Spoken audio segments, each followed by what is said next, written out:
Bismillahirrahmanirrahim. Assalamualaikum warahmatullahi wabarakatuh. Salawat serta salam tetap tercurahkan kepada baginda Nabi Muhammad SAW yang telah mengantar kita dari alam gelap gulita hingga alam terang benderang yang saat ini kita rasakan.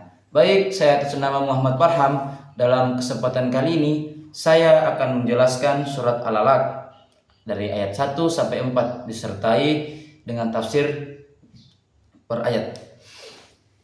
Surat Al-Alaq ayat 1 yang berbunyi Iqra bismi rabbikal ladzi khalaq, yang artinya bacalah dengan menyebut nama Tuhanmu yang menciptakan. Tafsir dari ayat 1 surat Al-Alaq ini adalah wahyu pertama yang diturunkan kepada Nabi Muhammad SAW.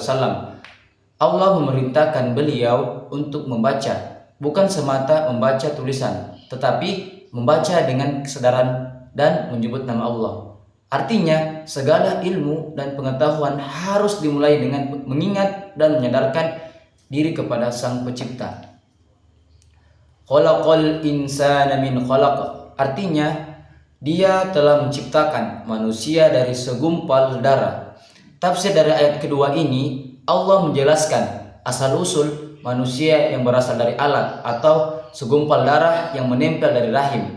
Ini menunjukkan betapa lemahnya manusia pada awal penciptaannya, agar ia tidak sombong dan selalu bersyukur kepada Allah Subhanahu wa taala. Ayat ketiga, Iqra wa rabbukal akram, yang artinya bacalah dan Tuhanmu lah yang maha mulia. Tafsir dari surat Al-Alaq ayat ketiga ini, perintah membaca diulangi untuk menegaskan pentingnya ilmu. Allah disebutkan Al-Akram, yang maha mulia, karena dengan karunia-Nya manusia diberi kemampuan untuk belajar dan memahami. Ilmu adalah anugerah besar yang memuliakan manusia di sisi Allah Subhanahu wa taala.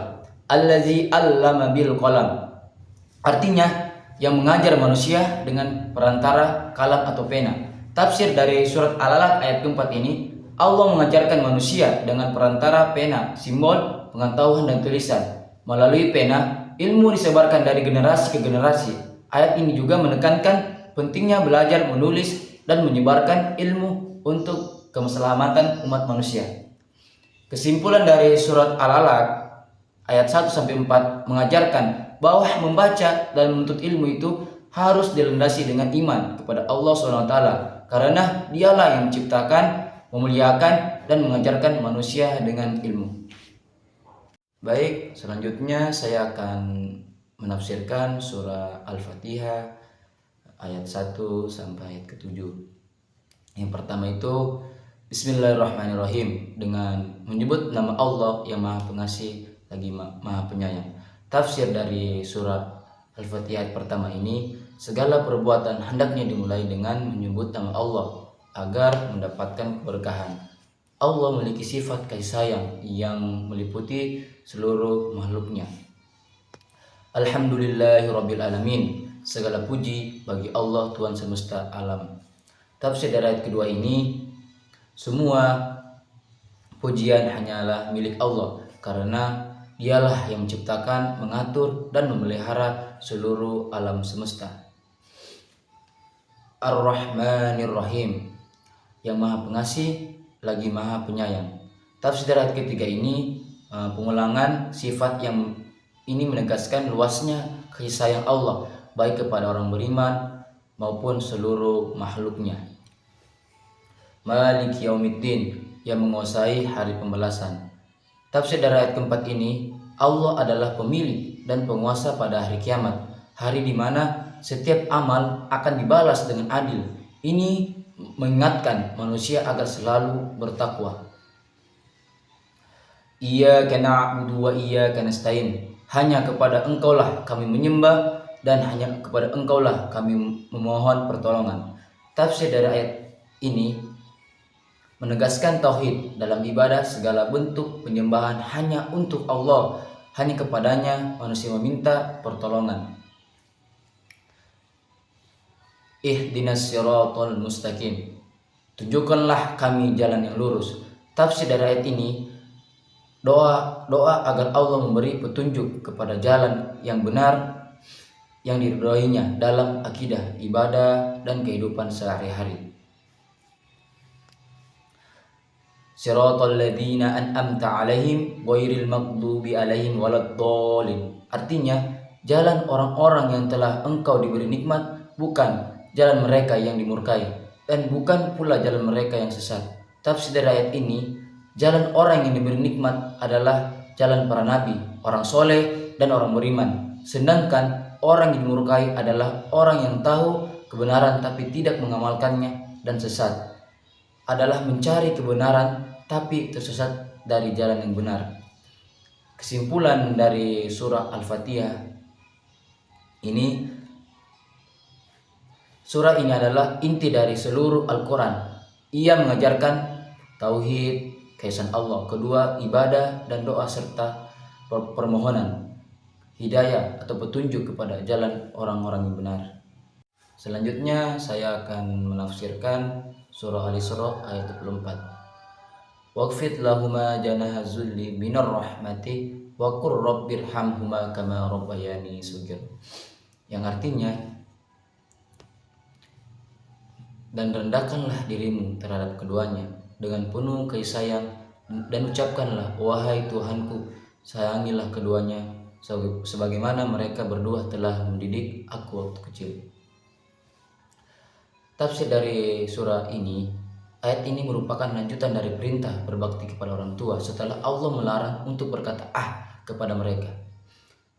Maka di ayat ini Allah memerintahkan agar bersikap rendah hati dan penuh kasih sayang terhadap orang tua. Rendahkanlah dirimu terhadap keduanya dengan penuh kasih sayang. Artinya, janganlah bersikap sombong, kasar, atau meninggikan diri di hadapan orang tua. Bersikaplah lembut, hormat, dan penuh cinta, sebagaimana burung yang menurunkan sayapnya untuk melindungi anak-anaknya. Sebuah perumpamaan kelembutan dan kasih sayang. Dan ucapkanlah, wahai Tuhanku, sayangilah keduanya sebagaimana mereka mendidik aku waktu kecil. Ini adalah doa terbaik untuk orang tua. Allah memerintahkan kita untuk selalu mendoakan mereka, baik mereka masih hidup maupun setelah mereka wafat, sebagaimana balasan atas kasih sayang dan pengorbanan mereka dalam membesarkan kita. Kesimpulan dari ayat ini,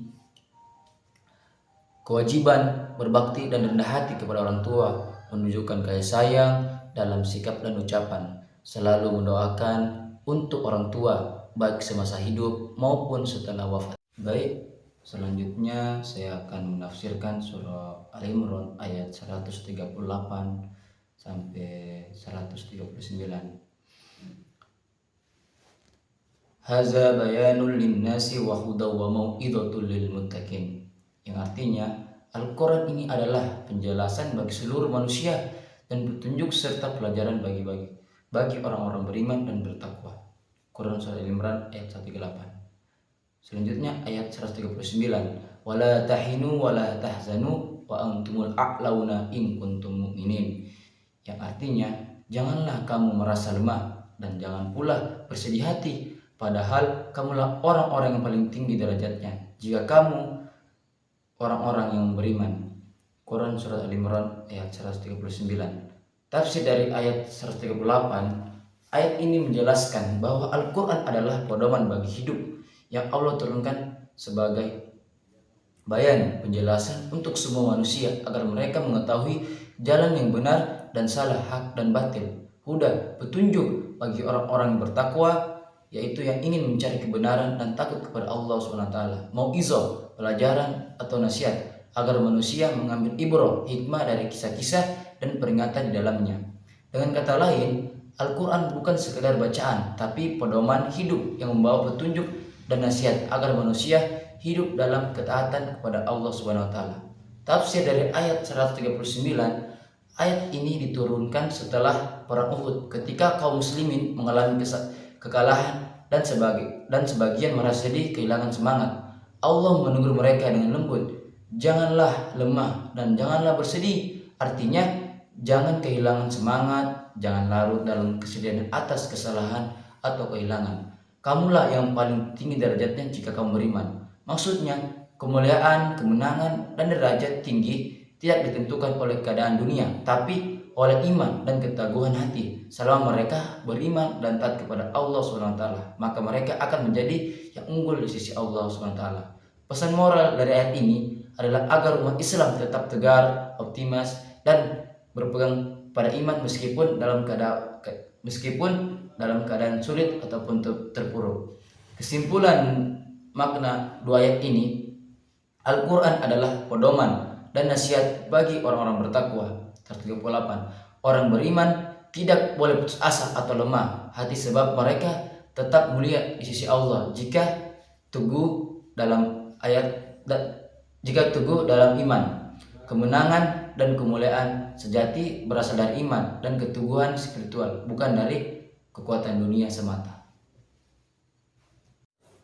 Baik, mungkin itu saja yang dapat saya sampaikan. Semoga bermanfaat bagi kita semua. Kurang dan lebihnya mohon dimaafkan. Assalamualaikum warahmatullahi wabarakatuh. Dadah.